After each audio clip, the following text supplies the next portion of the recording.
Boa tarde a todos, todas e todos. A gente está começando aqui mais um programa de extensão, processos, experiências cotidianas e processos inclusivos no território, diálogos entre pesquisas e a cultura local. Eu sou a professora Maria Gorete Rodrigues, da UF. Eu vou apresentar para vocês a agenda do nosso programa de extensão. Vou autorizar aqui mais uma pessoa para entrar. Palmíria, seja bem-vinda. Bom, gente, esse é o nome do nosso programa de extensão, Experiências Cotidianas e Processos Inclusivos no Território, né? Diálogos entre pesquisas e a cultura local. A gente teve, no dia 19/8, a apresentação da Maria Alice Barroso, a literatura de autoria feminina e a representação do regionalismo fluminense, com a professora doutora Ana Lúcia Lima da Costa Smith, da UENF. Hoje a gente tem a professora doutora Cristiana Calai. E pesquisas em cursos, a gente tem a mestra em ensino, professora Ana Isabel, e a gente tem as mestrandas Mariana e Camila. Dia 28/9, a gente vai ter a professora doutora Sandra Maria Gomes Azevedo, do Programa de Pós-Graduação em Biociências e Ensino de Saúde, do Instituto Oswaldo Cruz, da Fiocruz, e o mestre Arildo dos Santos Amaral. Eles vão falar sobre a iniciação científica e uma nova escola. No dia 5/10, a gente tem a professora doutora Maria Gorete Rodrigues e Pesquisas em Cursos, que vai falar sobre uma nova forma de acolhimento em saúde e interfaces entre saúde mental e saúde pública. No dia 19/10, a gente tem o professor mestre Valdir Barcelos, né, que vai trazer para a gente uma oficina sobre pesquisas com foco em outro lugar, né, das identidades e questões de gêneros locais e tempos outros, das implicações da existência transformadora de contextos citadinos pequenos e áreas rurais. Também nesse dia, a gente vai ter oficina com o Carlos Eduardo Fíngulo Tostes e o professor Daniel sobre pesquisa com foco em iniciativas para o incentivo à educação patrimonial em municípios do Noroeste Fluminense. E em novembro, a gente vai ter pesquisas com oficina sobre, com foco em medicalização da educação e da vida. Então, hoje, antes da gente ficar com a professora Cristiana Calai e colaboradores, eu não posso iniciar esse processo aqui de interface com a cultura local, a gente aqui na praça fazendo uma troca entre pesquisas em cursos, sem prestar uma homenagem à nossa querida June de Souza Carvalho, uma professora muito querida de biologia e que foi presidente da Academia de Letras de Miracema, e que é uma expressão da cultura nesse território. Então, saudamos a sua existência e queremos fazer um minuto de silêncio em sua homenagem, e também às vítimas de Covid nessa pandemia que tanto tem assolado o mundo.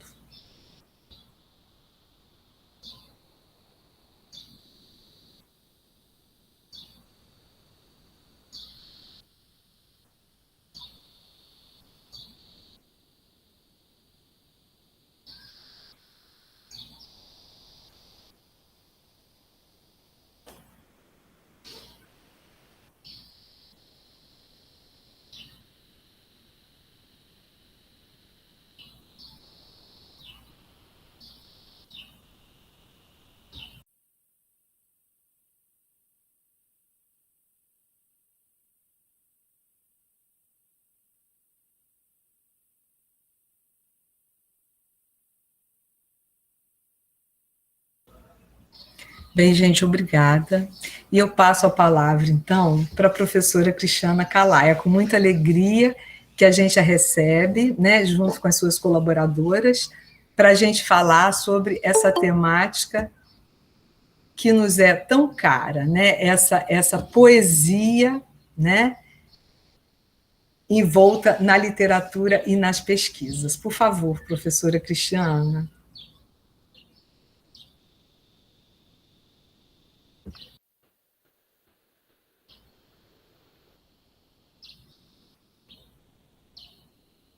É seu microfone, Cristiana. Boa tarde a todos que estão aqui. Hoje nós vamos participar dessa atividade, né, dessa oficina, discutindo algo que é muito importante nas graduações, nos cursos de graduações e pós-graduações, né, que é pesquisa e escrita em educação, pensando composições estéticas. Nessa perspectiva, minhas orientandas que estão aqui, né, Ana e Isabel, ela já concluiu um trabalho, e temos a Camila e a Mariana que estão desenvolvendo pesquisas. E a gente vem já no movimento de orientações, já com essas propostas ou proposições de pensar essas composições estéticas. É um pouco disso que a gente quer falar e quer pensar, né? Eu selecionei aqui um material para fazer alguns links antes da entrada da Ana e Isabel, mas fechou meu computador. Que eu queria fazer algumas provocações para a nossa conversa, né? Que a nossa oficina é uma conversa. E as minhas provocações seriam nessa perspectiva, né? Da gente pensar. Se a gente escreve sobre um tema, ou se a gente escreve na experiência de pesquisar um tema. Essa é uma das provocações. Outra questão que eu gostaria de ir pensando para vocês, levantar essa questão, é que a gente trabalha com alguns autores, e principalmente Jorge La Roça e Carlos Sclier, né, que eles vêm falar que a escrita só vale a pena escrever se essa escrita sacudir. Só vale a pena o envolvimento em uma escrita, em uma pesquisa, se for para tremer. E aí eles remetem o conceito de experiência, né? Que La Roça, que a gente usa muito como inspiração, que é essa experiência do corpo, essa experiência da transformação, que é estar diante de alguma coisa que você não espera.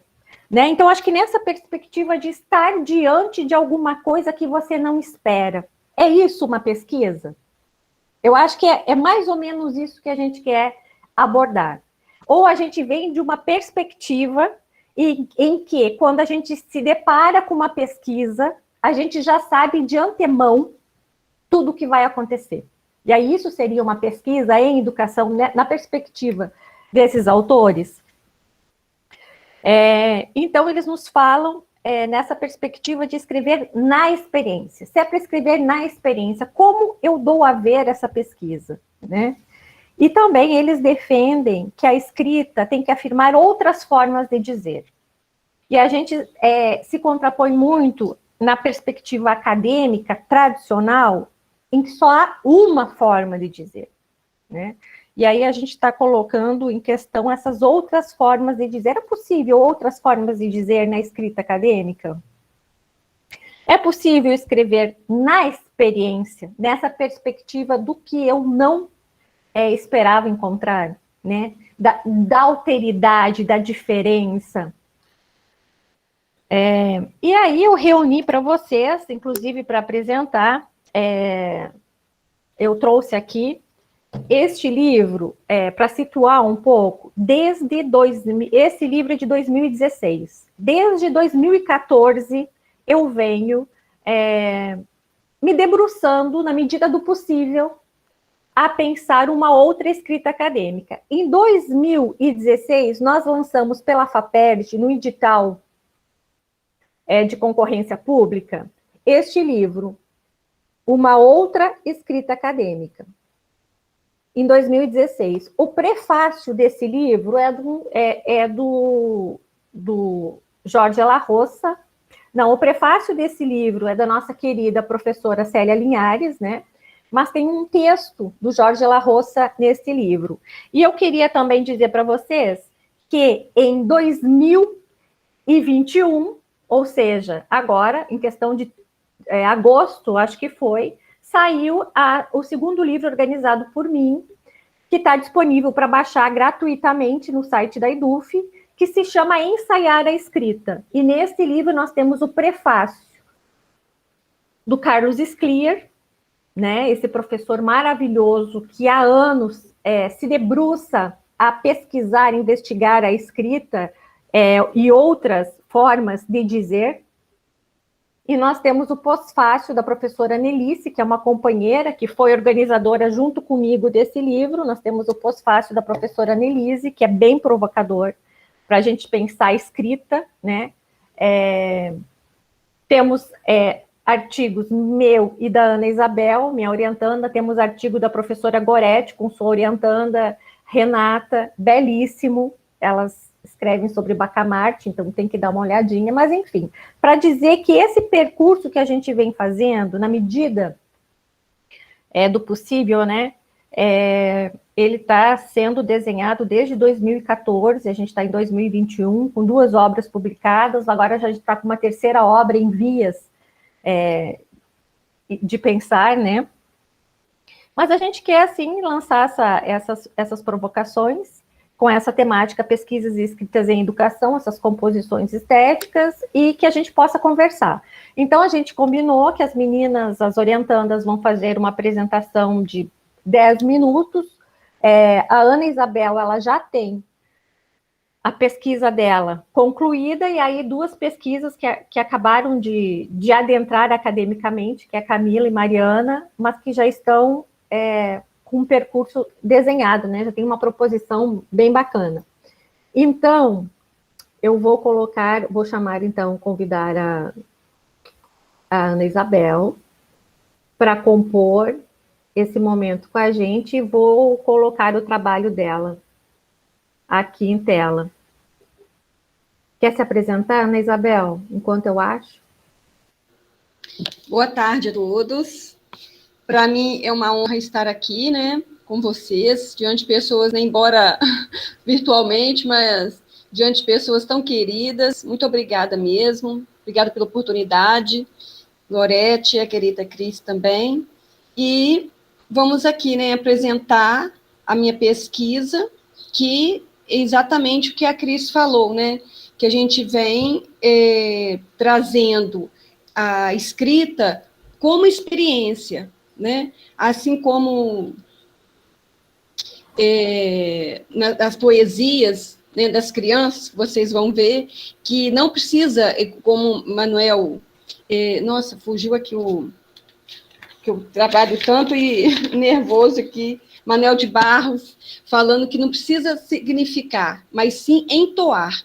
Então, eu espero aqui que o meu trabalho, né, possa trazer alguma inspiração para vocês, né, essas poesias que as crianças que faziam com as suas palavras de mundo, suas palavras que recolhiam no caminho da escola, aquela palavra que eles conheciam já antes da escrita, né? Então, espero que possa inspirá-los. Ana, está aparecendo aí? Não. Não está aparecendo? Não. Vou tentar de novo. Coloca compartilhar a apresentação, Sim. A gente esquece. Ana, mas também, se não conseguir, eu acho que não tem problema nenhum você ir falando. Então eu vou, só para eu não me perder, né, porque senão eu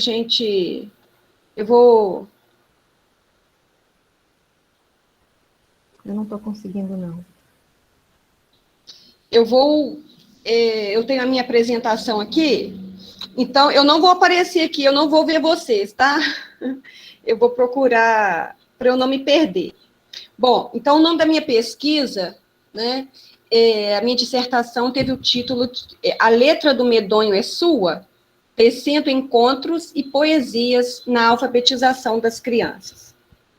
E para desfiar as discussões teóricas, eu me baseei em Paulo Freire, né, que vem dizendo que a leitura de mundo precede a leitura da palavra, e ele aprendeu a escrever, foi debaixo da mangueira, foi foi com as coisas, primeiro ele aprendeu a leitura de mundo e depois aprendeu a leitura das palavras. Eu me baseei, ele também, né, Paulo Freire, falando do diálogo, a dialogicidade, né, a gente aprende um com o outro, onde o professor, ele é o mediador do aluno, o mediador do conhecimento. Também me baseei em Michel de Certeau, quando ele diz né, que para a pessoa fazer uso, né, do que aprendeu, ele toma posse daquilo que aprende. Também me baseei em Jorge Larroça, que quando ele vem com a experiência, que a experiência é aquilo que nos toca, não a experiência como conceito, mas aquilo que nos tomba. E me baseei também em Zacur, Moraes Araújo e Pérez, que todas elas, né, posso dizer que são discípulas de Paulo Freire, né, que entendem. Zacur, ela diz que a alfabetização como alfabecriar, onde o aluno, ele cria, ele aprende e cria, né, ao seu próprio modo de alfabetizar. E Esteban, trazendo que o cotidiano é movediço, é um espaço movediço, né, o espaço da imprevisibilidade. Ô, Cris, você conseguiu? Não. Não? Bom, então vou voltar para minha apresentação. Gorete, você consegue? Consigo, manda para mim. Já mandei. Mandou por onde? Por e-mail? Eduf, Tá. Bom, então, fios que tecem essa pesquisa. Primeiro foi a minha experiência em sala de aula. Eu era professora no segundo período, né, da educação infantil, e eu trabalhava com parlendas. E aí, eu estava trabalhando com a parlenda Rei Capitão, Soldado Ladrão, Moça Bonita do Meu Coração. E uma aluna minha, ela até hoje é aluna da UF, Posso apresentar? Posso colocar? Que aí ela vai apresentando? Pode, tá aí? Você consegue? Em Gorete? Ela está tentando. Ah, tá. E eu a chamo, na minha pesquisa, de a menina de cabelos cacheados. E ela lia, né? No segundo período, ela lia, mas da sua forma, da sua visão. Aquela parlenda, porque eu brincava com eles. Lia com o dedinho. E eu vi que algo faiscava no olhar dela. E me chamou a atenção isso. E quando ela fala assim comigo, tia, na palavra soldado, tem a palavrinha sol? Eu falei assim, eu respondi com outra pergunta, tem? Ela falou assim, tem. Olha, eu falei assim, então me mostra. Ela foi lá e mostrou a palavrinha sol dentro da palavra soldado. Eu não precisei explicar que o S mais o O mais o L formavam sol. Ela foi, naquela brincadeira, ela foi descobrindo a leitura. E aí eu me deparo com o cotidiano, né, que foi na minha experiência do cotidiano da sala de aula. E isso me marcou muito. Foi uma experiência que me marcou, como diz Larroça, né, a experiência, aquilo que marca, aquilo que move, movido pela paixão.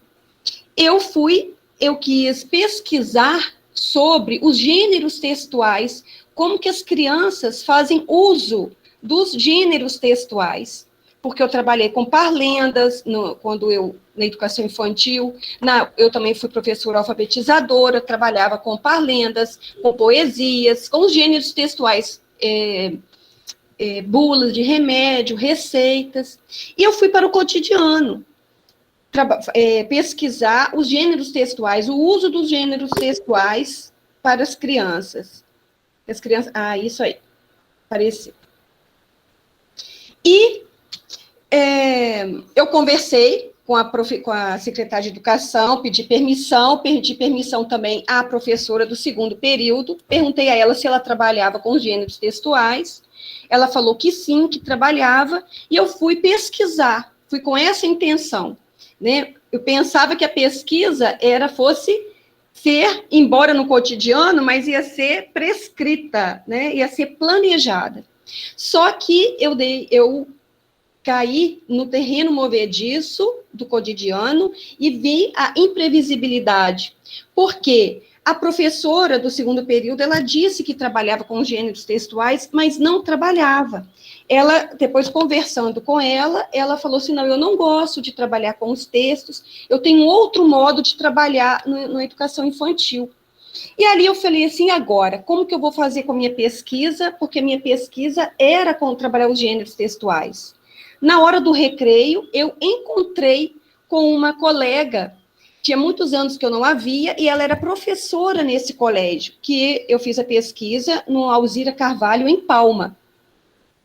E ela me convidou para ir à sala de aula dela. Ela estava alfabetizando, e para eu conhecer os alunos.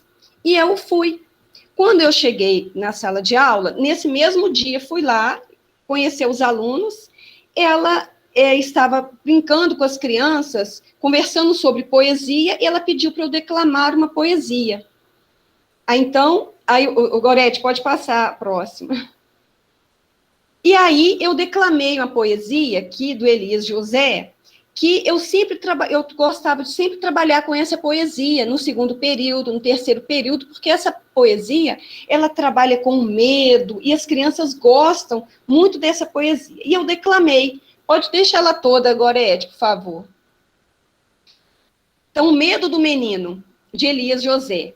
Que barulho estranho, vem lá de fora, vem lá de dentro. Que barulho medonho, no forro, no porão, na cozinha ou na despensa? Será fantasma ou alma penada? Será bicho furioso ou barulhinho de nada? E o menino olha na escura escada e não vê nada. E olha na vidraça e uma sombra o ameaça. Quem se esconde? Esconde onde? Se vem alguém passo a passo na rua deserta, o medo aumenta. Passos de gente da casa, encolhe o medo. E o menino, se somem vozes e passos de gente da casa, no ato, no quarto, vem um arrepio.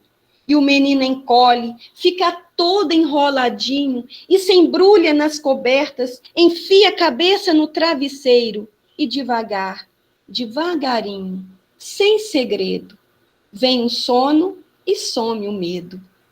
E as crianças, nesse dia, elas pediam, conta outra vez, tia, conta outra vez.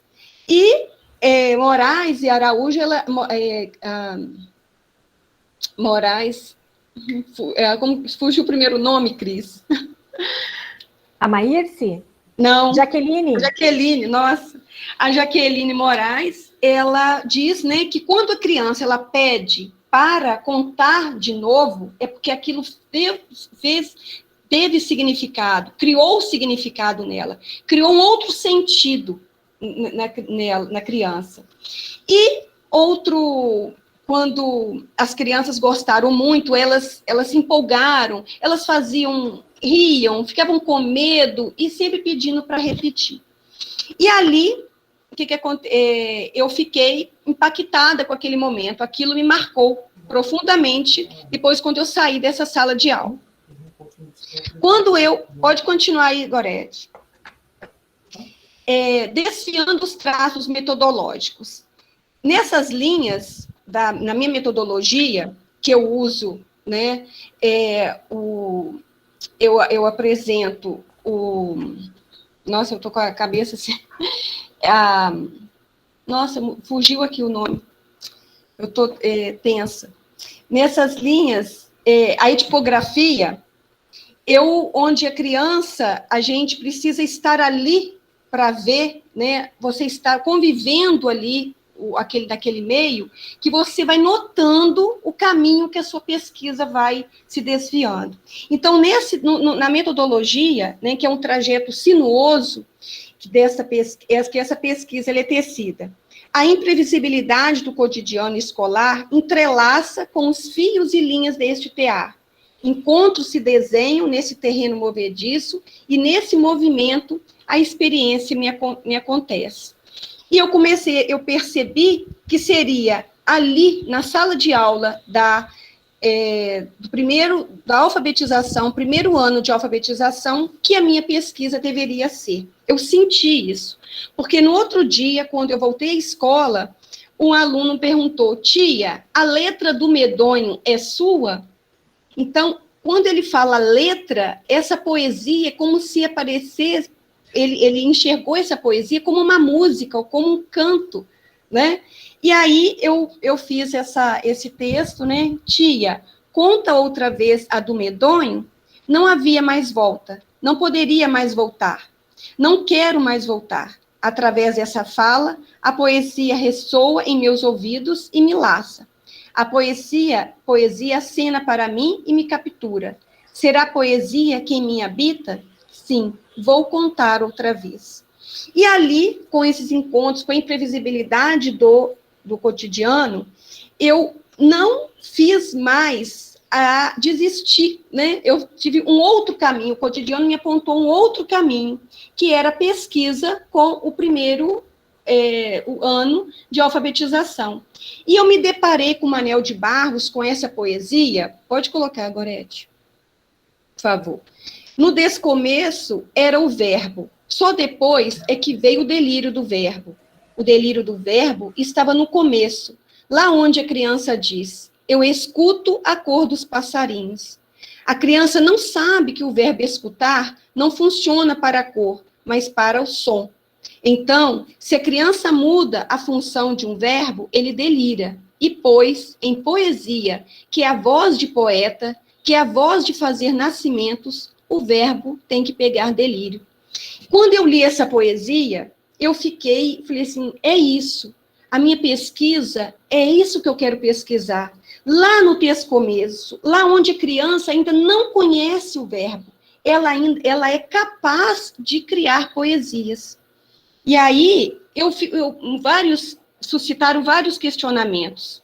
Quando a criança, a menina de cabelos cacheados, ela descobriu o sol na palavra soldado, que é uma palavra tão endurecida, será que ali ela não criou poesia? Ela descobriu o sol, ela apontou o sol dentro da palavra soldado, que é uma palavra que não tem brilho, mas ela enxergou o brilho ali. E aí, eu quis pensar, eu fui provocada aliás,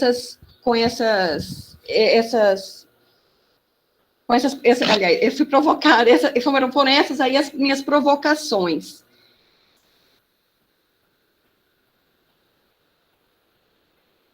Isso. Pensar sem procurar explicar o porquê da pesquisa de poesia. Pensar sem procurar explicar o porquê da escrita de poesia.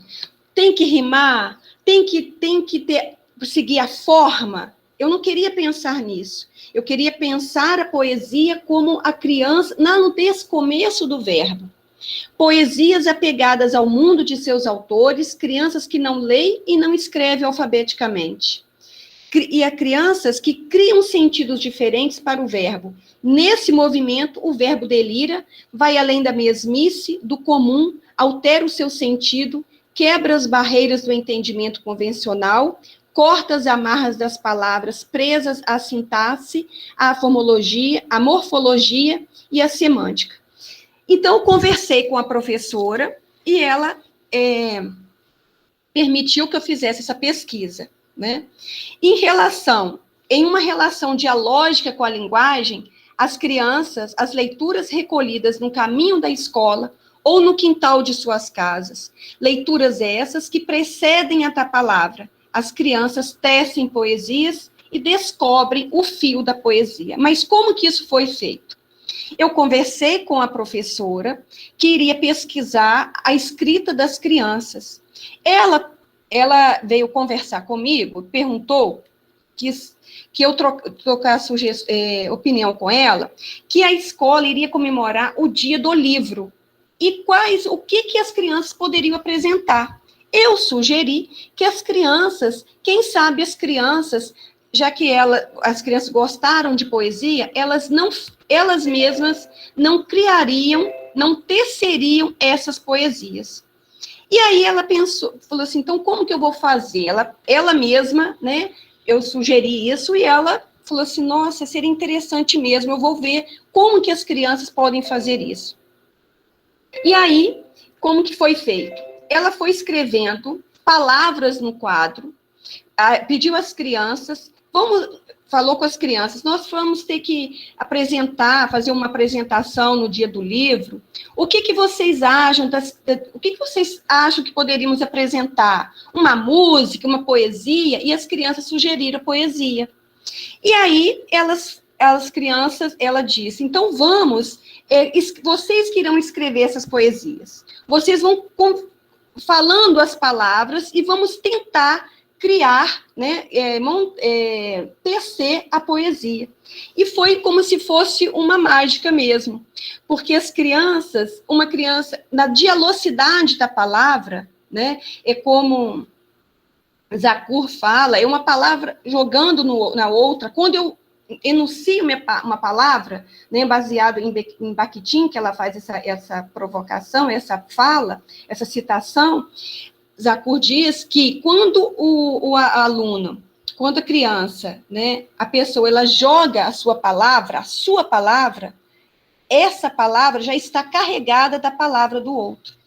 E as crianças foram jogando, brincando, estrelinha no céu, a outra criança falava coração, e aos poucos foram formando essa poesia. Que eu havia declamado uma poesia, sobre a estrelinha também, e as crianças foram também inspiradas por essas poesias, né? E as crianças, aí olha, os autores que são os alunos do primeiro ano da alfabetização, tecida por eles, composta por eles. Estrelinha no céu, a menina no avião, indo na direção para pegar a estrelinha com a palma de sua mão. Outra poesia também, isso. O sol e a escola. Essa foi o Davidson. Quando acordo de manhã, vejo o sol brilhando, cheio de passarinho, cantando e voando. Eu vou para a escola aprender e estudar. Faço minha lição, depois vou correndo brincar. Então, a criança, onde que ela recolheu essas palavras? Né? Ela recolheu na sua leitura de mundo. Aqui, ela está transcrita corretamente. Só que na minha pesquisa, ela está escrita conforme a criança escreveu. Tá? Ela não está, manhã não está escrito corretamente, cantando, tem algumas, elas estavam no processo de alfabetização. Então, elas não estavam alfabetizadas, né? A outra, Gorete, por favor. A lua brilha no céu, distante, distante. Quando vejo a lua lá no céu, dá vontade de pegar e levar para o carrossel. Thalita, de 6 anos. Pode ir, Gorete? Não sei se tem mais um. Tá. Quando as crianças teceram essas poesias e chegou o dia da apresentação do livro, né? Do dia do livro. E as crianças, gente, foi assim, emocionante. Porque as crianças, elas apresentaram as suas próprias poesias. Não foram só essas. Tinha poesia do vampiro, tá? Havia outras poesias. Foram dias, lá na minha dissertação está escrito como foi composta cada poesia, né? O dia, como que elas foi tecendo, né, a minha dissertação, baseado nisso aí tudo. Como que as crianças foram compondo essas poesias. Então, na voz, pode voltar um pouquinho.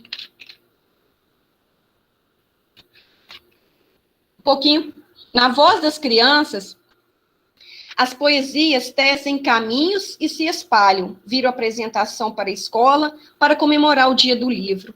Leitura e escrita acontecem como experiência. Eu também apresentei uma poesia, porque eu trabalhei, declamei a poesia A Boneca para as crianças, e elas também adoraram essa poesia, e aí eu ia declamando a poesia, e elas iam dramatizando essa poesia. O número, né, o que foi toda a apresentação do Dia do Livro foi feita pelas crianças, né? Não foram poesias já prontas, feitas, elas criaram. E essa que elas gostaram muito, né, que era a boneca, elas dramatizaram, elas gostaram muito e quiseram apresentar. Toda essa apresentação foi combinada com as crianças. Né? O que vocês gostariam de apresentar, o que vocês queriam fazer. Então, a poesia do vampiro a criança vestiu de vampiro e apresentou. Então, foi um dia, assim, emocionante na escola, sabe? Foi como uma experiência tanto para mim, quanto para as crianças. E aí, na minha dissertação, né, tem todo esse processo, está todo escrito, e aí, meses depois, pode passar, Gorete, eu volto à escola. Meses depois, eu volto à escola. Quero andarilhar com o fio da poesia, percorrer a escola com esse fio, encontrar e reencontrar crianças que tecem poesias.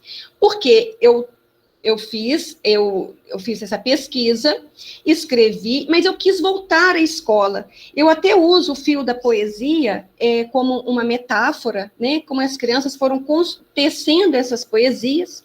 E eu também me senti assim, eu gostaria de conversar com outras crianças para saber o que as crianças do primeiro ano de alfabetização estavam criando poesias, estavam compondo poesias. E as outras crianças do colégio, o terceiro ano do ensino fundamental, o quarto ano, e eu quis voltar à escola. E lá eu conversei com algumas crianças, e elas perguntavam, o que é poesia? Se a poesia tem que rimar. É muito difícil escrever poesia. O que eu fui entendendo? Que as crianças, elas até lembraram de Meirelles, ela até falou assim, eu lembro de uma poesia de Meirelles, você é Cecília Meirelles, é isso, mas elas não escreviam poesias. Por quê? Porque ficamos presos à forma, nós ficamos presos à veste engessada da poesia. Que a poesia ela precisa rimar, que a poesia precisa ter forma, que a poesia precisa ter os números, alguns números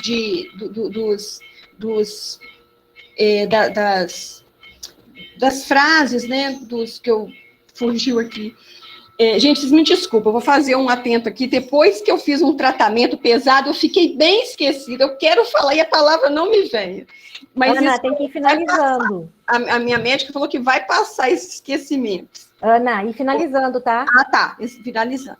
E aí eu volto com essa pesquisa, eu volto lá e volto à sala do primeiro ano de alfabetização, e lá eu sou recebida, quando as crianças me veem, elas pedem para brincar, para fazer poesias.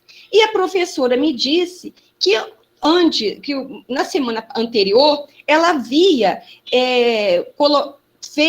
criado poesias com as crianças, falava um tema, e as crianças iam jogando palavras e iam criando poesias. E quando eu cheguei lá e ela me contou isso perto das crianças, as crianças quiseram fazer novamente poesias.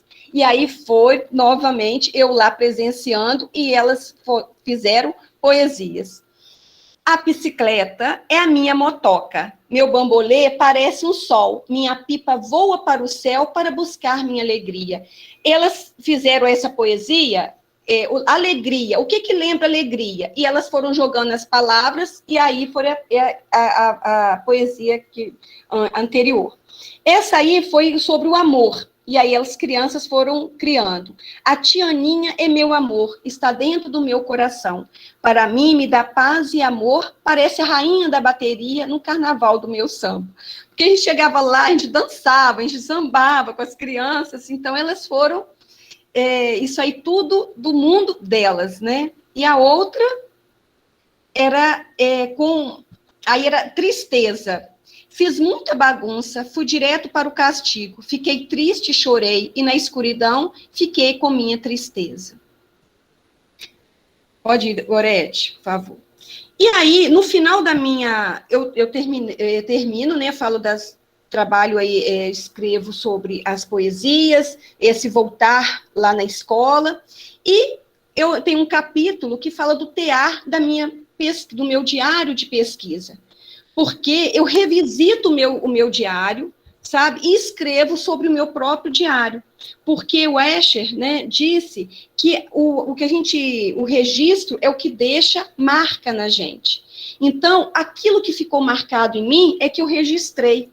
E Lowell também, ele disse, né, que o diário de pesquisa é a história do pesquisador.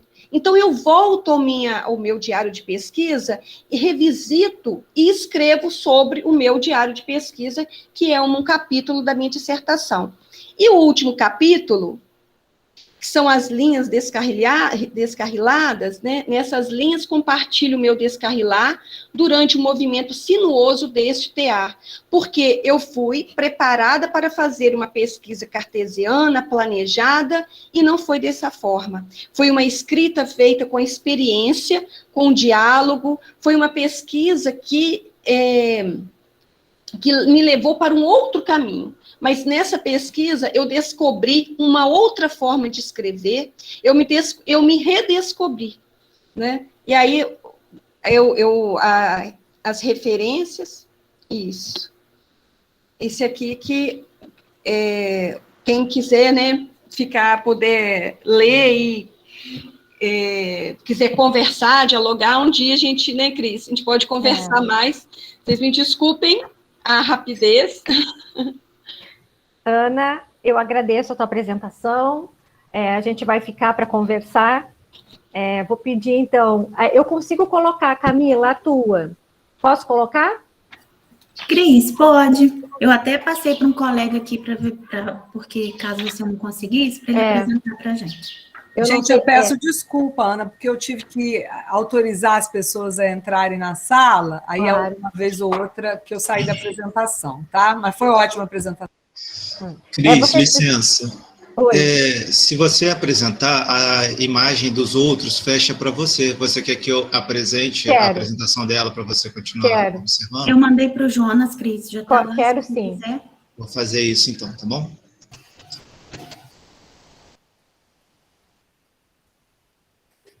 Cris, você vai me apresentar ou eu me apresento? Gente, Camila Barcelos é minha orientanda do processo de seleção 2020-2021. Ela está ingressou, né, recentemente no nosso programa, e ela vem com uma perspectiva de fazer uma pesquisa com relação à educação ambiental, essa discussão que muito interessa, né? Já falo, né, que nesse curto espaço de tempo que a Camila está no nosso mestrado, questão de meses, nós tivemos um livro já aceito para publicação, que se chama, o que você vê aqui, Miudezas do Viver, que a gente vai trabalhar, já está trabalhando com essa relação, essa interface criança e natureza, e já conseguimos compor esse livro, que em pouco tempo já será disponibilizado também nessa perspectiva de acesso gratuito. Camila, pode ir na tua apresentação. Então, e nesse curto espaço de tempo, tantas coisas já mudaram, né? Eu não consigo botar, como a Ana colocou, um título ainda numa pesquisa, porque a gente questionou a metodologia como um todo semana passada, né? Como fruto desse livro, eu mudei essa perspectiva dessa pesquisa, mudei o meu título, mudei o meu enfoque. Então, é isso que a gente vai estar falando, né, daqui para frente. Em sua homenagem, Cristiana Calai, coloquei essa foto como capa, né, desse ninho, que quando eu tirei essa foto, eu fiquei muito sensibilizada com esse ninho no chão, e eu acho que foi o primeiro texto que surgiu do livro, foi sobre o ninho, né, e tanto é que ele está na capa do nosso trabalho, que está por vir. Então, Jonas, pode passar, por favor. O meu projeto inicial, o meu pré-projeto, né, de ingresso aí no mestrado, tinha como perspectiva trabalhar a educação ambiental na perspectiva literária, né? Assim como a Ana Isabel trabalhou os gêneros textuais, eu também tinha essa intenção de trabalhar os gêneros textuais como ferramenta didática, para estar trabalhando ali com essas crianças a educação ambiental nesses gêneros textuais, né? Unindo isso, fazendo essa transdisciplinaridade entre as ciências, a ciência, o português, a literatura como um todo, né? E a gente teve um processo, né, que foi paralisado por essa pandemia, e durante a pandemia eu me identifiquei muito com as obras do Manuel de Barros, e aquilo, como a Ana falou, né, ou a Rosa fala, aquilo foi me atravessando, e eu falei, gente, eu quero isso, eu quero criar Bernardos, eu quero criar essa visão. Eu também me atentei muito em relação a isso com o meu filho, né? Então, nesses encontros de orientação, né, em pouco espaço de tempo que a gente já tem de orientação, né, Cris?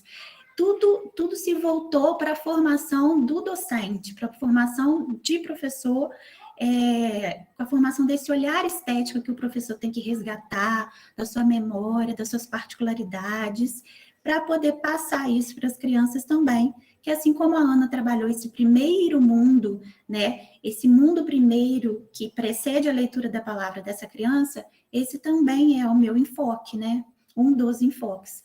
Então, o meu pré-projeto inicial tinha esse título, e depois, nas nossas orientações, a Cris foi ali, né, trazendo isso para a gente. O que você quer trabalhar? Qual que é o seu inédito? Quais são os seus autores? O que você quer apresentar? E também me forneceu materiais onde eu me deparei com algumas perguntas, né? O que eu, Camila, quero formar? O que move a minha pesquisa, né? E eu tenho falado com ela que tem uma palavra que ressoa em mim, que é a questão da miudeza, esse olhar miúdo. Então, assim como a Ana falou da importância do registro dela, do diário dela, eu tenho como meu registro muito particular a fotografia. Então, eu tento capturar esse olhar miúdo, e vocês vão perceber aqui, com a fotografia. E eu peguei pensando, né, várias vezes, o que eu, Camila, quero formar? Como que eu posso juntar isso tudo? Então, a gente reformulou esse pré-projeto, esse não é o título, né? Para a formação dos docentes do ensino fundamental 1, o mundo imediato dessa criança e o ensino de ciências, né? Então, tendo como precursor aí essa frase do Freire também, que já foi citada, que a leitura do mundo precede a leitura da palavra dessa criança que não precisa reconhecer, escrever o sol para poder observá-lo, né, para poder aprender algo com esse sol. Pode passar, Jonas. Então, todas as fotos são autorais, a nossa formiga. Então, quem caminha comigo nessa pesquisa, né, nesses primeiros passos, a gente ainda está nesse levantamento bibliográfico, né, a Cris já me forneceu muitos materiais, e dentre as bibliografias das dissertações que eu tenho pesquisado, eu tenho encontrado em comum, né, alguns autores. Então, Freire vem fazer esse caminho, começar. Manuel de Barros, que me acompanha, não tem como ter um registro fotográfico como esse e não pensar, né, nas obras de Manuel de Barros, não pensar na infância descrita por ele. Esse filósofo, biólogo de Moçambique, Miakouto, também me acompanha, gosto muito dele. Tenho descoberto alguns outros autores diante das bibliografias que a Cris tem passado, Galef, Hillman, Deleuze e Guattari, né? Então, de todos esses que caminham comigo, Freire e Manuel aqueles que vão encabeçar essa pesquisa para a gente poder trabalhar tudo isso, né, com a infância. Então, Freire ainda fala que eu gostaria de ser lembrado como um sujeito que amou profundamente o mundo e as pessoas, os bichos, as árvores, as águas e a vida. Foi Freire que escreveu isso, mas eu acho que poderia ter sido Manuel também, né? Pode passar, Jonas. E como que será esse caminho, né? Como que será essa pesquisa que começou a ter início, né, agora? A metodologia que a gente escolheu, eu e a Cristiana, foi uma pesquisa narrativa autobiográfica, tá? O nosso enfoque são nas séries do Fundamental 1, né, as primeiras séries ali do Fundamental 1, em escola pública, e a gente vai estar trabalhando com esses educadores nas formas de oficina, praticamente 3 oficinas aí, né, montando um mapa conceitual, tirando esses fios, né, diante das primeiras oficinas, a gente vai tirando esses fios de como que a gente pode estar trabalhando esse elemento natural que se coloca nesse caminho primeiro dessa criança e relacionando isso ao ensino de ciências, né? Então, nessas oficinas, principalmente na primeira, o que a gente vai excitar naquele educador? A gente vai fazer com que ele se pergunte o que há para aprender no mundo imediato, né? E toda essa valorização da beleza natural que existe nesse primeiro mundo da infância. Então, Freire também fala que ninguém começa a ser educador numa certa terça-feira às 4 horas da tarde. Ninguém nasce educador ou é marcado para ser educador. A gente se faz educador, a gente se forma como educador permanentemente na prática e na reflexão sobre a prática. Então, o meu intuito é que com essa pesquisa eu ajude esses educadores e também me eduque em relação a isso. Pode passar, Jonas.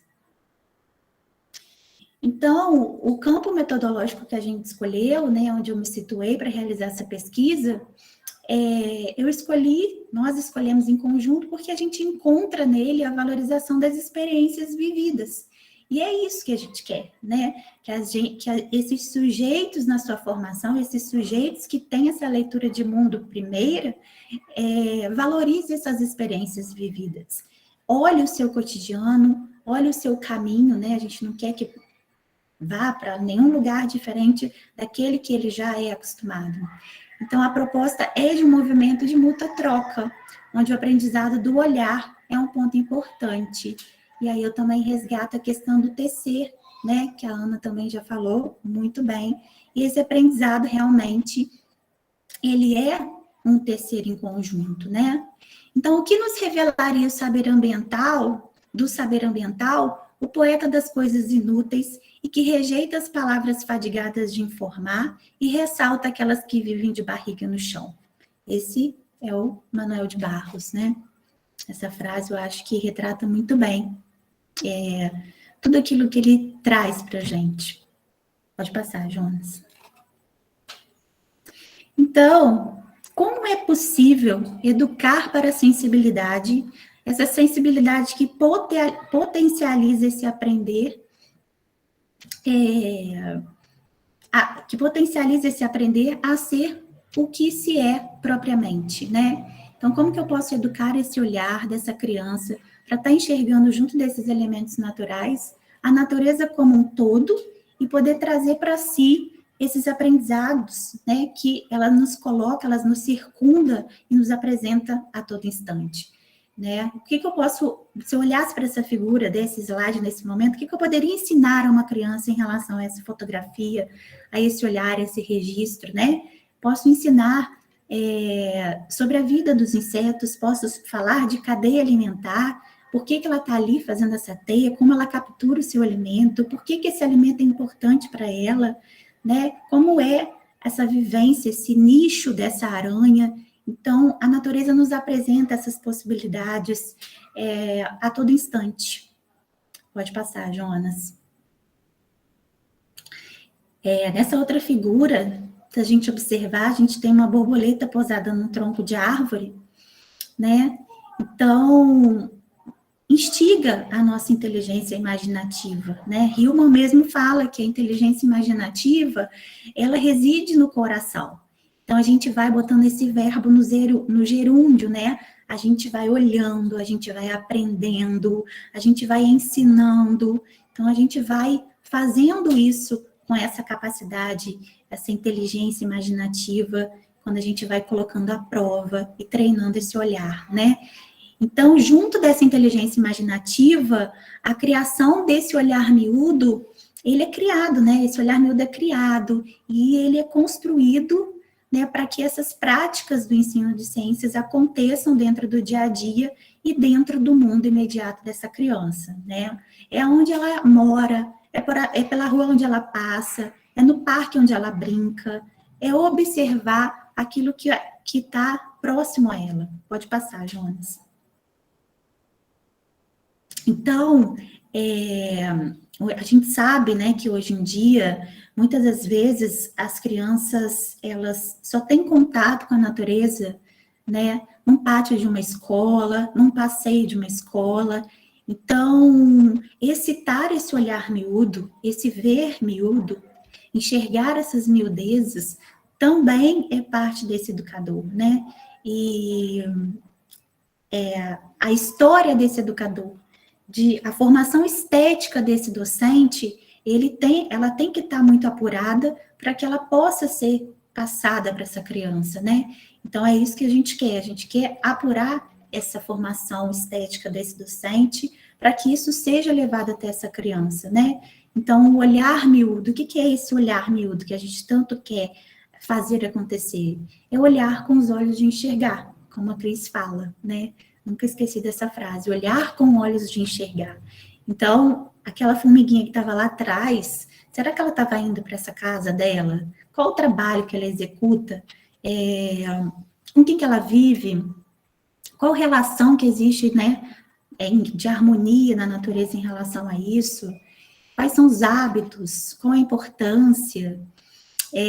Tudo isso a natureza nos apresenta a todo instante, para a gente poder aproveitar, e aprender e ensinar. Pode passar, Jonas. Então, a infância, ela não é um tempo, não é uma idade, ela é uma coleção de memórias.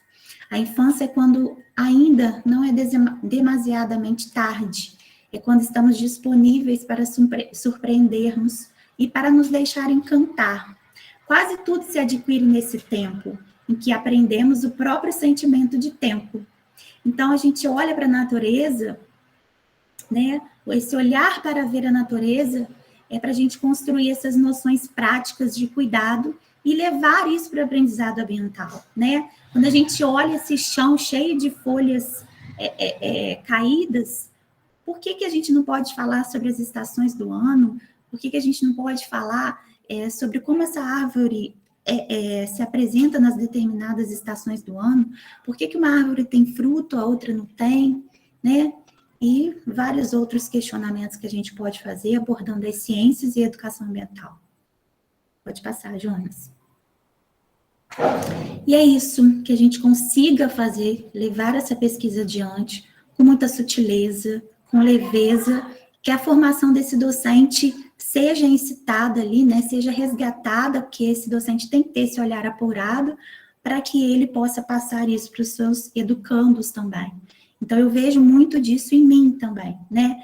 Eu acompanhei uma banca com a Cris, onde eu me emocionei demais, porque eu nunca tinha parado para pensar como foi construído esse meu olhar estético. Por que eu gosto de tirar essas fotografias? Por que isso é importante para mim? De onde veio isso? Né? Então, ela ainda descrevia a questão da formação estética de uma das professoras que ela trabalhava e falou muito do Campo de São Bento, da infância dela, e eu fui resgatando a minha, né? A minha mãe está aqui. A formação estética do nosso olhar, ela é constante, né? Eu vejo as fotografias que me interessavam, que eu tirava no passado, e as que eu tiro agora, a gente vê que isso é cumulativo. Então, essa formação desse olhar estético, ele pode acontecer, né? Então, nós estamos aí para poder contribuir e também ser atravessado por isso e também aprender com isso cada vez mais. Eu acho que é isso, Cris. Obrigada. Jonas, obrigada. Camila, obrigada. Uma linda apresentação. E nos toca profundamente. Agora eu vou pedir que a Mariana minha orientanda também desse processo de seleção 2020-2021. Apresente seu trabalho. Mariana é enfermeira, trabalha no hospital, está na linha de frente do Covid, e é muito lindo entender, né, e perceber o percurso da Mariana, esse percurso de pesquisa, né, que a gente pensa que é mais voltado ao professor, né, Mariana, enfermeira, na linha de frente no hospital, é um trabalho muito bonito. Mari, começa?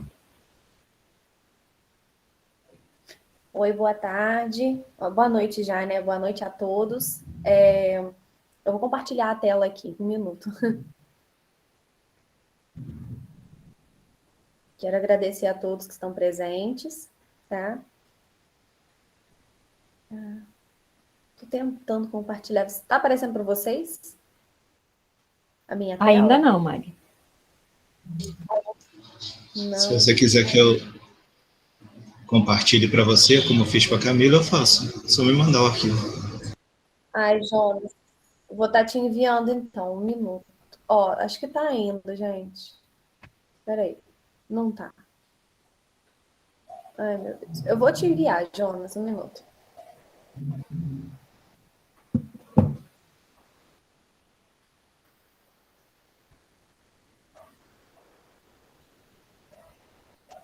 Então, para situar, gente, agora tem a apresentação da Mariana, também aproximadamente 10 minutos, e aí a gente abre para conversa, né? A partir do trabalho da Ana Isabel já concluído, do trabalho da Camila em andamento e da Mariana. E esses percursos, né? Percursos de pesquisa e escrita, que eu acho que é o foco da nossa discussão hoje. Gente, acabei de compartilhar com você, Jonas. Estou pegando aqui.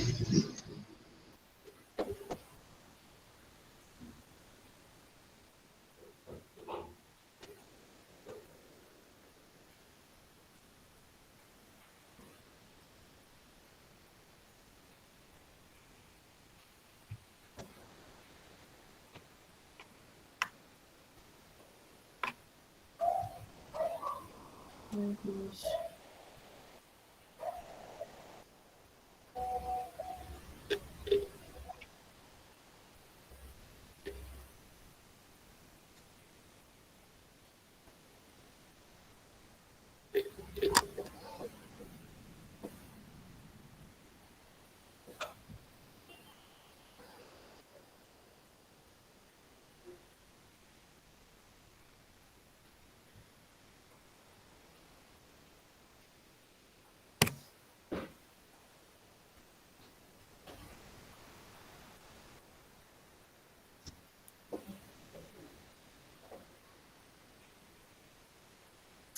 Gente, então, para iniciar um pouco, né, a apresentação, até o Jonas colocar aí o slide, né, eu quero apresentar para vocês. Como a Cris já disse, eu sou enfermeira, eu estou fazendo um trabalho, eu quero, né, fazer um trabalho de humanização. Bom, o que seria isso, né? Humanização no sistema de saúde. A gente já se pergunta de cara, né? Por que humano? Nós já somos humanos porque nós temos essa necessidade de humanizar o outro, né? Eu vou estar falando para vocês no decorrer da apresentação, tá? O porquê disso tudo. Pode passar, Jonas, por gentileza.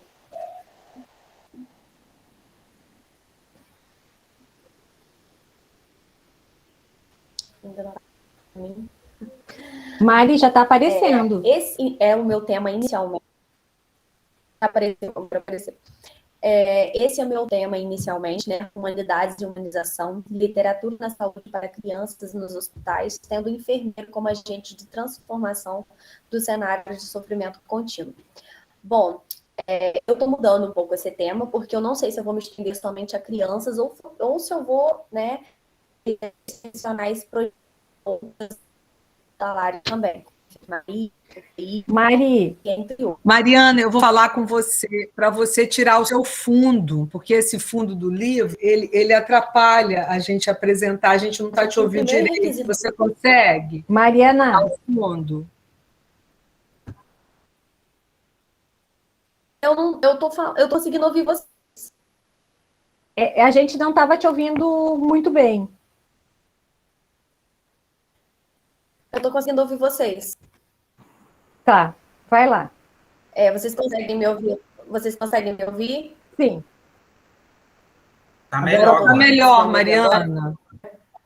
Então tá bom. Sim, tá melhor. Então, eu já deixo aí o primeiro questionamento para vocês, que é de Florence Nightingale, que é a precursora da enfermagem no mundo, né? Vou puxar a sardinha para o meu lado. Que o primeiro requisito de um hospital é que ele jamais deveria fazer mal ao doente. E não é o que a gente observa, né, no decorrer da nossa profissão. Pode passar para mim, Jonas, por favor. Bom, o ponto de partida que eu utilizei para a apresentação, né, e a inquietação que eu tive para produzir esse projeto foi através do filme O Tradutor, que é um filme que é baseado em fatos, que ele conta a história de um cubano, que é professor de literatura russa e está fazendo seu doutorado, né, um professor de universidade, numa cidade onde é socialista, né, e desse modo eles abrem as unidades hospitalares de Cuba para receber os pacientes acometidos, principalmente infantis e todos os outros, né, acometidos de câncer, porventura do desastre de Chernobyl. Então, com isso, eles designam vários professores de russo para poder traduzir, né, traduzir essas palavras russas para os médicos, que eram cubanos e falavam espanhol, então ninguém entendia nada. Então, a principal função dele no hospital era a tradução. Bom, com isso, eu tenho... Ele fez essa tradução de outra maneira. Ele começou a humanizar as crianças ali existentes junto com as suas famílias, né? Ele começou com a ajuda de uma enfermeira chamada Gladys e começou a humanizar essas crianças contando histórias para ela, né? Dando elas a ler, contando histórias de alguma maneira. E isso me fez pensar, né? E eu tive a ideia de fazer o trabalho daí. Bom, a humanização do atendimento de saúde e a dispensação do cuidado e enfermagem. O que acontece? Às vezes a gente fala tanto de humanização, né? A gente relata tanto de humanização, a gente fala tanto e às vezes a gente não faz. E a enfermagem os profissionais de enfermagem, de modo geral, né? São os profissionais que vão estar em contato direto com o paciente, né? Em tempo integral. E com isso, eu tive a ideia de unir uma coisa à outra. Por que o enfermeiro não pode dar a ler, né? Por que o enfermeiro não pode humanizar dessa maneira, da maneira mais subjetiva? E aqui a gente tem também um profissional que prescreve o cuidado. O enfermeiro, muitas pessoas não sabem, ele faz a prescrição de enfermagem. E a prescrição de enfermagem, em suma, é o cuidado. Bom, se humanizar também faz parte do cuidado, por que o enfermeiro não humanizar? Né? Eu já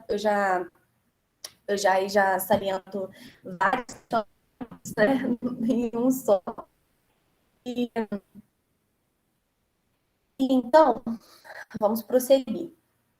O enfermeiro também, ele vai lidar com seres humanos. Nós não temos que lidar com seres humanos como outras pessoas ou como a doença que ele porta, né? Apesar de nós termos um trabalho muito tecnicista, o nosso trabalho ele é padronizado, ele é tecnicista e ele é alienante. Com isso, ele também se torna, muitas das vezes, desumanizante, que a gente não pensa muito nas necessidades subjetivas do paciente, nós só pensamos, né, nas questões práticas ali do dia a dia. Eu tenho que passar uma sonda, eu tenho que dar a dieta do paciente, tenho que administrar o remédio, mas nunca nas questões subjetivas. Ele está longe da família, ele está longe do seu convívio, né? Então, são práticas que transcendem, né? Transcendem a questão objetiva e prática do ser humano, do enfermeiro, né, em si. O meu local de pesquisa vai ser aqui, em Santo Antônio de Pádua, né, no interior do Rio de Janeiro, no Hospital Municipal daqui. E a gente O enfermeiro, para muitas pessoas que não sabem, né, ele é um agente educador, ele é o profissional educador que vai estar atuando como educador, né, para sua equipe, para sua população e tudo mais. E com isso também nós temos a função de educar, humanizar, tratar e cuidar, tá? Que são as principais funções da enfermagem, né? Pode passar para mim, por favor, Jonas.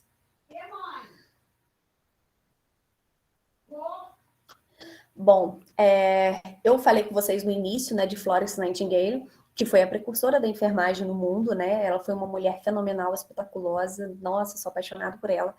E assim, ela também nos trouxe muitos ensinamentos, né? Bem como a questão de lavagem das mãos, bem como as coisas práticas, como também as coisas humanas. Ela foi a primeira pessoa a criar uma biblioteca hospitalar, né, para poder humanizar os feridos de guerra, porque ela trabalhou, ela juntou um pessoal, pessoas com que ela achava capacitada, para trabalhar na guerra da Crimeia. E com isso, ela criou uma biblioteca hospitalar, né, para os seus convalescentes, para que eles pudessem, né, ler, mandar cartas para os seus entes queridos, para que eles pudessem, né, ficar de uma maneira mais acolhida, ter o que fazer nesse momento de recuperação, né? E aí eu saliento que a enfermagem, né, como eu já tinha dito, e a humanização é uma troca de saber, né, com o paciente também. É o acolhimento, fortalecimento da equipe multiprofissional também, que isso ajuda na relação paciente-profissional, né? Ele tem mais segurança em você, ele gosta mais de você, a gente cria vínculo e cria laço. É uma base sólida também para a construção de uma ambiência humanizada, né? O que seria uma ambiência humanizada? Como que você vai humanizar esse humano? Como que você vai, né, trazer essa questão da humanização para um meio hospitalar que é tão técnico, tão padronizado, né? E ampliando e aceitando também o efeito de uma doença. Às vezes, apenas uma conversa para você, um paciente, para ele aceitar o efeito da doença. Às vezes ele não aceita que ele precisa de uma intervenção. Então, isso tudo também faz parte da humanização. Bom, eu vou ter como auxílio o caderno Humaniza SUS também, que cita todas essas práticas transcendentes, né, e subjetivas, e a Política Nacional da Humanização também, principalmente a Política Nacional da Humanização da Atenção Hospitalar, né, que eu vou trazer para vocês aí como referência para fazer esse trabalho. E a gente também salienta com isso tudo o saber médico. Bom, o saber médico, ele é nosso inimigo ou é nosso aliado? Assim, a gente ainda tem a pressuposição de que o médico é o detentor de todo conhecimento, que é ele o que cuida, né? Muitas pessoas ainda têm esse pensamento retrógrado, ou que o enfermeiro é o secretário do médico, tem muito ainda essas queixas, e às vezes a gente é bloqueado de fazer o que a gente tem a fazer por causa desses pensamentos outros, né? Esses pensamentos que não existem mais na atualidade. São profissões distintas, porém que elas trabalham em conjunto e de maneira alinhada. Como que essa leitura e essa contação de história pode ser um elemento de humanização na nossa rotina, né? Eu vou estar mostrando para vocês daqui a pouco. Existem também diversificadas formas de conhecimento, né? De pensar, de fazer, destacar a importância de estar aberta a diálogos de outras maneiras, né? A gente de escutar os diálogos do nosso paciente. E formas de saber também. Existem variadas formas de saber. E por que não o enfermeiro dar a ler, né? Ou unir a literatura à enfermagem, que são profissões que nós não temos tanta aptidão uma com a outra, né? A priori. Porém, eu vou estar unindo as duas para mostrar que tem sim jeito e tem sim maneiras de fazer com que isso ocorra. Então, a gente tem que abordar não somente os saberes conhecidos e legitimados pela academia, porque pela academia são duas funções, uma são de humanas e outra de biológico, então não tem muita correlação, né? Mas, assim, na hora de humanizar, o tratamento ele é subjetivo e transcendente. Então, a gente tem que procurar vencer esses muros, né? Pensar fora da caixa para tentar fazer o melhor do nosso tratamento com o paciente. Bom, Jonas, pode passar para mim, por favor? Eu vou estar utilizando a narrativa como forma de pesquisa, autobiografia e revisão bibliográfica. E meu campo de pesquisa vai ser o hospital, como eu já havia citado, né? E eu vou estar usando como referência também Tá bom, depois eu falo das minhas referências bibliográficas. Eu vou trazer aqui também uns questionamentos para vocês depois debaterem também comigo, caso vocês queiram, né? Se teria impacto positivo na saúde e no tratamento interpessoal com os usuários do SUS do município. Caso, às vezes, tenha algum paduano aí que queira debater, e eu vou estar aqui para escutar. A humanização é um tema cada vez mais em ascensão, né? Como eu já havia dito para vocês. Mas ela é realmente praticada, e estamos praticando cuidado, ou estamos praticando, né, de forma alienada, desumanizada. Bom, nós vamos curar o paciente ou deixar ele mais doente com o nosso tratamento dispensado, né? Com o tratamento de saúde que nós estamos dispensando. O enfermeiro dá a ler. As vantagens de pensar fora da caixa, elas existem? Existe vantagem em fazer esse trabalho diferenciado? O rompimento dos padrões pré-estabelecidos, eles também têm vantagem ou não? Ou isso é só coisa da minha cabeça que eu estou falando aqui para vocês? E como traduzir o que em simples palavras é intraduzível? Então, eu vou entrar aqui na questão da tradução, né? Como que você traduz os sentimentos? Como você traduz os olhares das pessoas que estão convalescentes num leito, assustadas e longe de sua família? Né? Como que você vai fazer essa tradução? E eu vou estar falando um pouquinho mais de questão de tradução também na minha pesquisa. Tradução de sentimentos, de gestos, né? E de tudo mais. Bom, eu trago aqui umas citações também dos cadernos de Humaniza SUS, né? E de Jorge Larroça.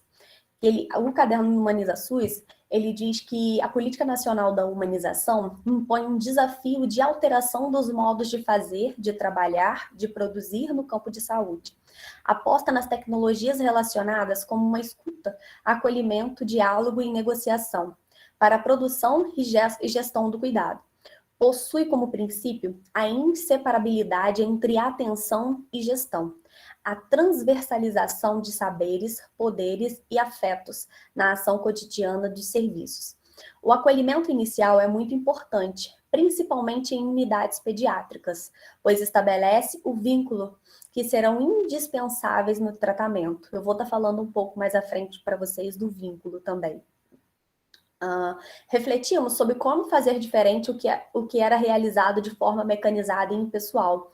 Tínhamos como meta problematizar a fria rotina da instituição hospitalar e, assim, promover atividades diversificadas, levando novos ares a um cotidiano marcado pelo sofrimento humano, pela dor e pela morte. Deixamos também uma frase, né, de Larroça, que deixamos de ser o que somos para ser outra coisa além do que vimos sendo. E Jorge Larroça diz pra gente, né, que... Jonas, pode passar um pouquinho, tá? Desculpa, eu esqueci de você passar. Depois dos questionamentos, por gentileza.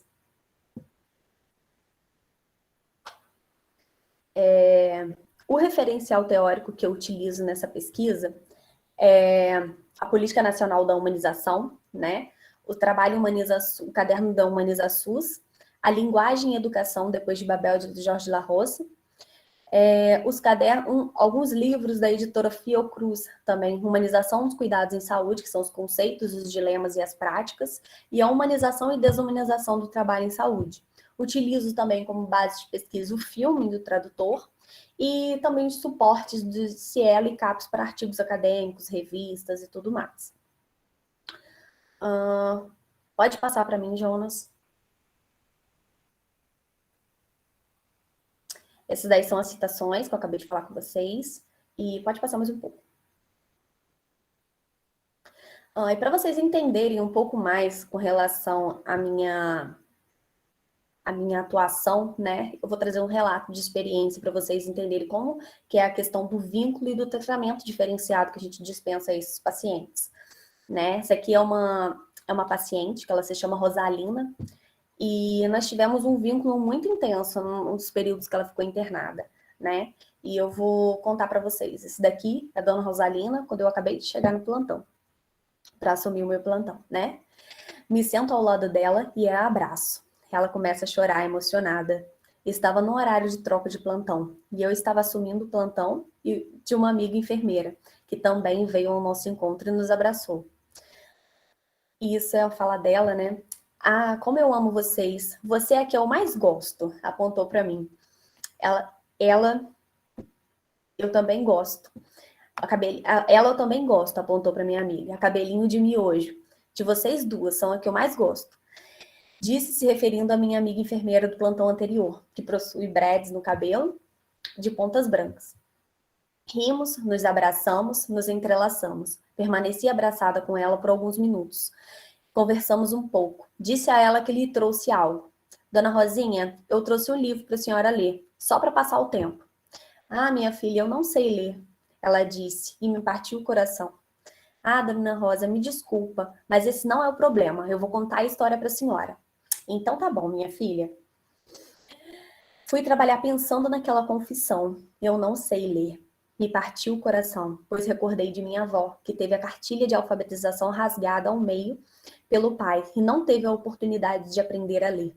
Ela teve de trabalhar aos 8 anos, mas a impediram de estudar. Mal sabe escrever o nome. Eu me pus a pensar qual era a causa para que Dona Rosinha também não havia estudado. Minha avó era pouco mais velha que ela, e as histórias tinham o mesmo fim, o analfabetismo, de ambas. O Brasil é um país que, em pleno século XXI, até o ano de 2020, possuía cerca de 11 milhões de analfabetos. E a minha avó e Dona Rosinha estavam entre as estatísticas. Dona Rosinha realmente estava entrelaçada a mim e se entranhou no meu ser e nas minhas lembranças. Pode passar, Jonas, por favor.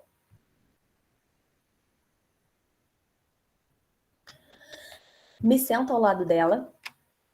Desculpa. Eu tô lendo lá de trás.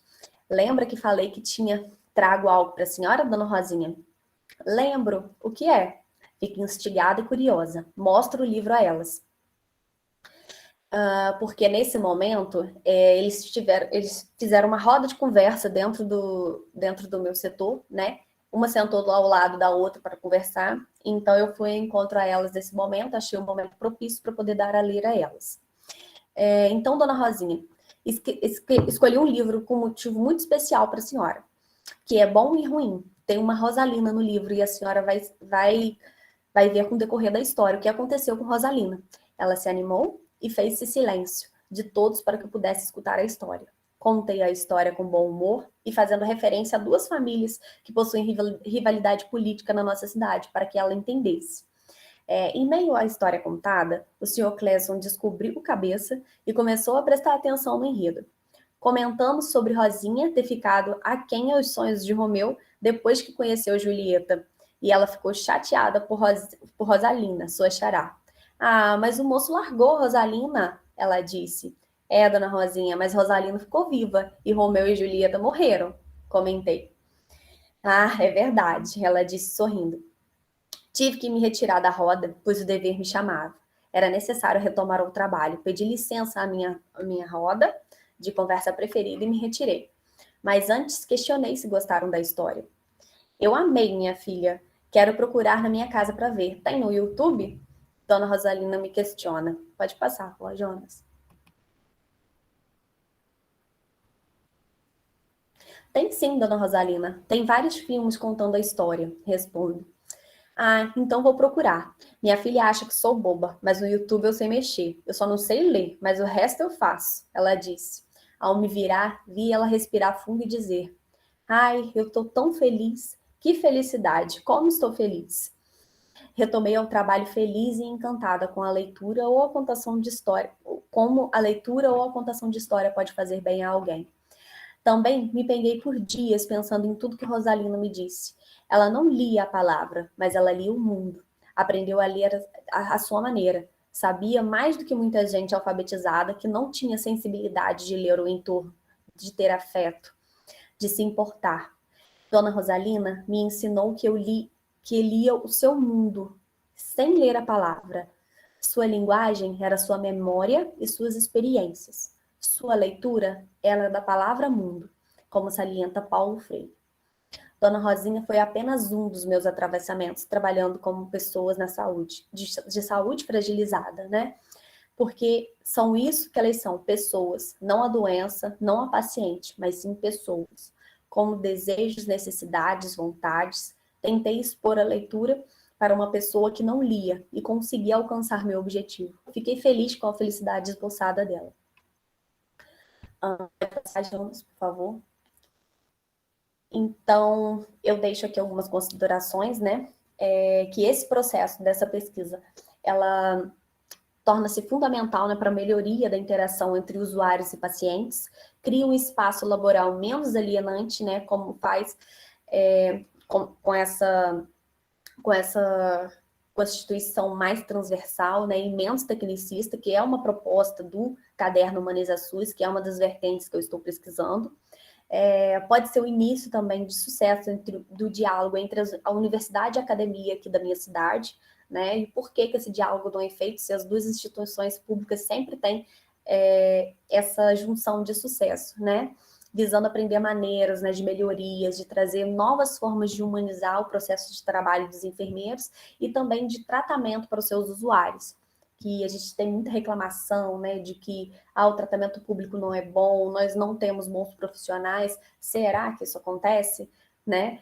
E a gente deve utilizar as armas que a gente tem para humanizar e tornar o espaço laboral menos tecnicista e padronizado e poder ser o nosso aliado nessa questão laboral e utilizar a biblioteca e a literatura para tais artifícios. Eu acredito nisso. E eu também faço uma campanha de coleta de livros, né, para montar essa biblioteca hospitalar também, para dar mais esse insumo, esse upgrade, né, para os hospitais, para que nós possamos ter mais uma arma em mãos para poder humanizar essa população, esses pacientes que estão tão fragilizados em meio às suas convalescências. Mais uma, por favor, Jonas, gentileza. E eu deixo aqui, por último, também uma frase de Florence, que diz que a enfermagem é uma arte. E para realizá-la como arte, requer uma devoção tão exclusiva e um preparo tão rigoroso como a obra de qualquer pintor ou escultor.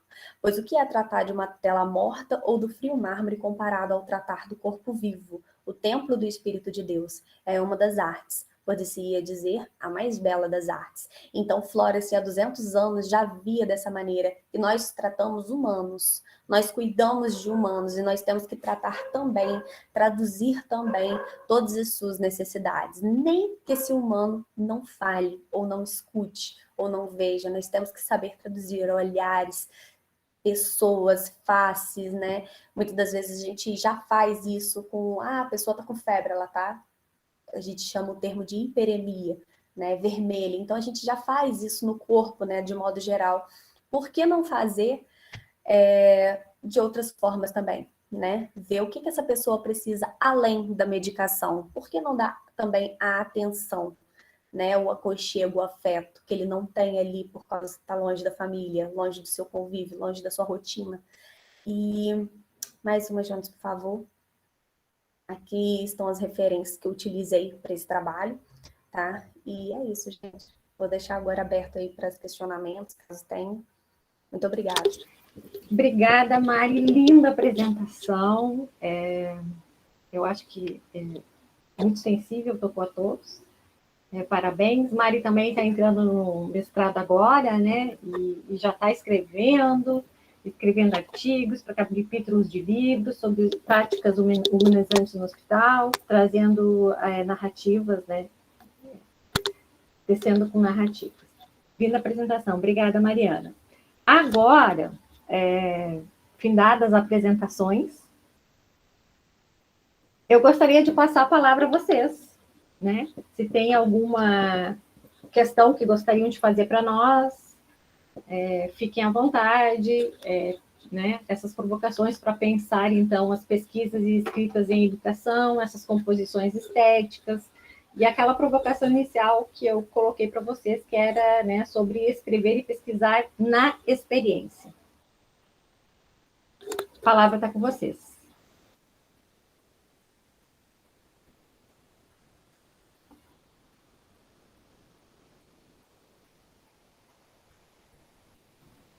Gente, muita poesia que nos inspira, né? Esse relato da alfabetização, né, regada pela poesia, que a Ana Isabel traz. A Ana Isabel pesquisou no território de Palma, que é uma cidade de Minas, aqui vizinha de Miracema, né? E Camila nos brindar em seu território aqui de Miracema, né? Nos brindar com essa poesia entrelaçada na biologia, no olhar para a natureza. E Mariana, com essa maravilha sobre humanização, sobre a literatura, visitando, né, os hospitais, as pessoas sozinhas, quer dizer, quanto que a pessoa melhora com essa poesia nesse encontro, né? Arildo abriu a câmera, quer falar? Eduardo quer falar, por favor, Eduardo.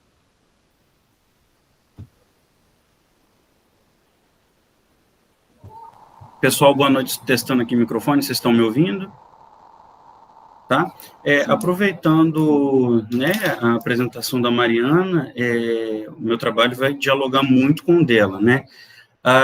Queria deixar uma sugestão, né, já que ela citou filme, para o filme Patch Adams, O Amor é Contagioso. Quem nunca viu, veja esse filme é maravilhoso. Ele, em resumo, ele vai citar as questões da humanização, né, a crítica do médico tecnicista que vê o paciente como uma doença e o médico que vê o paciente como um ser humano, tanto que no decorrer do filme tem uma frase que eu absorvi para a minha prática no dia a dia, e eu uso praticamente todos os dias essa frase, inclusive transmito para os meus alunos, né? Quando a gente enfrenta a doença, a gente ganha ou a gente perde, mas quando a gente trata o ser humano, a gente sempre ganha.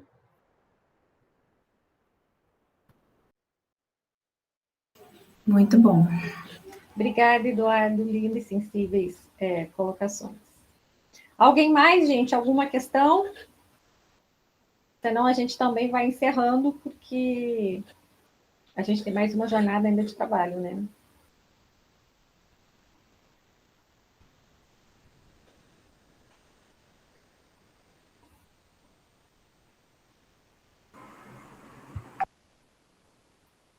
É isso, gente?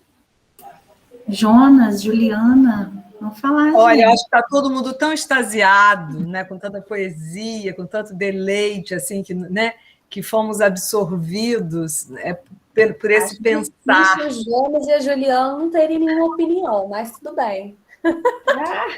Isso eu não estou sabendo, não. Jonas e Juliana, vou ter que conhecer. A Juliana ergueu a mão. Vai lá, Juliana. Juliana, por favor. Melina.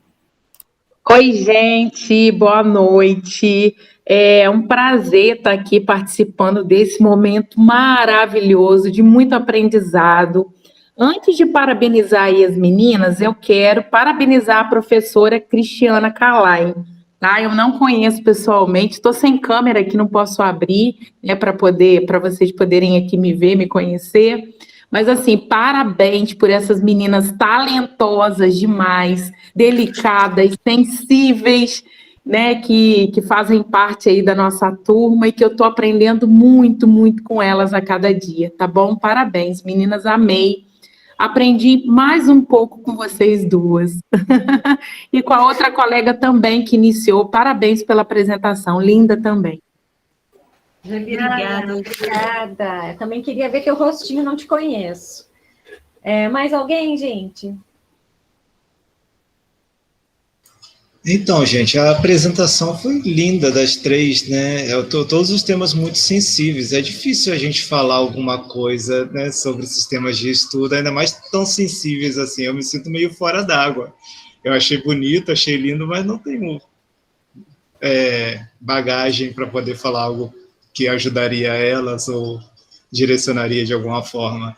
Eu só tenho elogios, né? Eu estou aqui maravilhado pelas fotografias da Camila, pela sensibilidade na educação da Isabel e essa questão de se doar da Mariana, né? De você dar atenção ao outro humano, tem muito disso, né? De você se doar. Então, as três tocam em temas sensíveis demais, que está muito fora do meu horizonte, eu acho muito bonito. Obrigada, Jonas. Eu acho que tem uma coisa que norteia nós três, né? Que é o cuidado. E o cuidado é uma condição ontológica. A Mariana cuida dos pacientes, eu, de uma forma indireta, tento cuidar da natureza, criando esse olhar sensível, essa educação ambiental por esse olhar miúdo, e a Ana Isabel com esse olhar literário, esse cuidado literário com as crianças dela, né? Então, Jonas, a sua orientadora fala muito da questão do cuidado, entendeu? Então, você nunca vai ter um peixe fora d'água. O Jonas e a Juliana são... Jonas é enciclopédia. Tem que saber. O Jonas... Melina, Juliana, você pediu a palavra de novo ou você que está com a mão levantada? Você quer a palavra? Não, então é Melina. Por favor, Melina. Conseguindo me ver ou me ouvir? Boa tarde, pessoal. Só para dizer para as meninas, né, para as três, que a fala delas foi assim, emocionante. Emocionante de ver o rostinho delas contando, de ouvir, né, todos esses entrelaços, aquilo que elas estão contando, como que a gente se sente acolhido ao ouvi-las e esse carinho que elas têm pelo trabalho que elas estão fazendo, ou pelo trabalho que elas, né, já se propuseram a fazer, a reinventar, um outro olhar para ver aquilo que está à volta, a sensibilidade de cuidar do outro, de enxergar no outro aquilo que muitos ainda não veem. Então, foi maravilhoso ouvir cada uma de vocês, a delicadeza de vocês, a fala, o brilhinho nos olhos. Eu acredito que todos tenham ficado tão maravilhados assim quanto eu. Muito, muito, muito, muito obrigada e parabéns a todos vocês. Obrigada, Melina. Então, nós, Gorete, agradecemos a oportunidade. Olha, eu quero agradecer muito, né, as apresentações daqui de hoje. Foi assim, muita poesia, com muito aprendizado, com muita sensibilidade, né, que inaugurou aqui essa conversa na nossa praça de uma forma muito intensa. E quero convidar todos e todas, né, para os próximos encontros. Vou colocar aqui de uma forma bem rápida. Os próximos encontros nossos, agora em outubro, agora, dia 28 de setembro, oficina sobre pesquisas com foco em iniciação científica e uma outra possibilidade de escola, com a nossa querida professora doutora Sandra Gomes Azevedo, daqui de Miracema, que é lá do programa de pós-graduação e ensino em Biociências e Saúde do IOC da Fiocruz, e o Arildo Amaral, que está aqui, mestre do programa de pós-graduação e ensino, que vai falar de uma outra possibilidade de escola. Em outubro de 2021, a gente tem oficina sobre pesquisas com foco em outro lugar para o acolhimento em saúde, diálogo sobre a morte em curso de medicina, atenção básica e saúde mental, no dia 5 de outubro. A gente vai ter, ainda em outubro, oficina sobre pesquisa com foco nas identidades e questões de gênero locais e tempos outros, das implicações da existência transformadora em contextos citadinos pequenos e áreas rurais.